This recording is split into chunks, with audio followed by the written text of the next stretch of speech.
Prince Harry আবার রাজপরিবারে ফিরতে চান। ব্রিটিশ রাজপরিবারে আবার ফিরতে চান প্রিন্স হ্যারি। তিনি এ আগ্রহের কথা অনেকটা প্রকাশ্যে জানিয়েছেন বলে জানা গেছে। রাজপরিবার নিয়ে বিভিন্ন গোপন তথ্য প্রকাশ করার দায়ে একসময় তিনি এ পরিবারের সদস্য পদ থেকে ছিটকে পড়েন। শুধু তাই নয়, সে সময় তার দেয়া তথ্যের কারণে ব্রিটেনের রাজপরিবার নানা প্রশ্নের মুখে পড়েন। এরপর তার নিরাপত্তা অনেকটা কমিয়ে আনা হয়।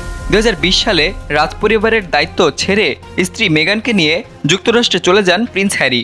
এরপর যুক্তরাজ্য সরকার সিদ্ধান্ত নেয় যে প্রিন্স হ্যারিকে আর আগের মতো সরকারি নিরাপত্তা দেওয়া হবে না, বরং প্রতিটি সফরের ক্ষেত্রে তা পৃথকভাবে বিবেচনা করা হবে।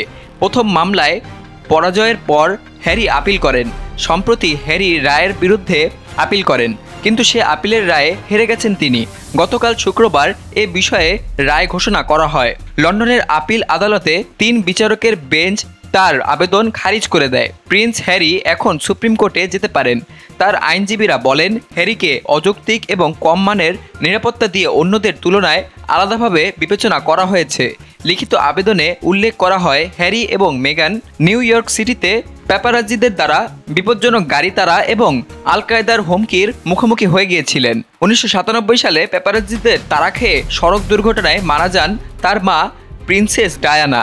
এই বিষয়টি হ্যারিকে এখনও তাড়া করে বেড়ায়। গত বছরের শুরুতে হাইকোর্ট হ্যারির চ্যালেঞ্জ খারিজ করে দেয় এবং বলে সরকারের সিদ্ধান্ত আইনসঙ্গত ছিল। তবে পরে একজন বিচারক হ্যারিকে আপিল করার সুযোগ দেন।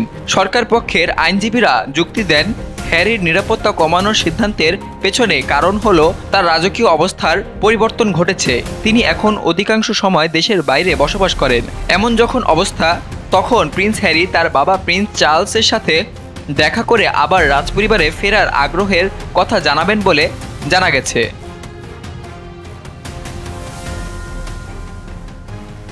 সকল প্রকার খবর জানতে এখনই সাবস্ক্রাইব করে রাখুন আমাদের চ্যানেল বাংলাদেশ কণ্ঠে।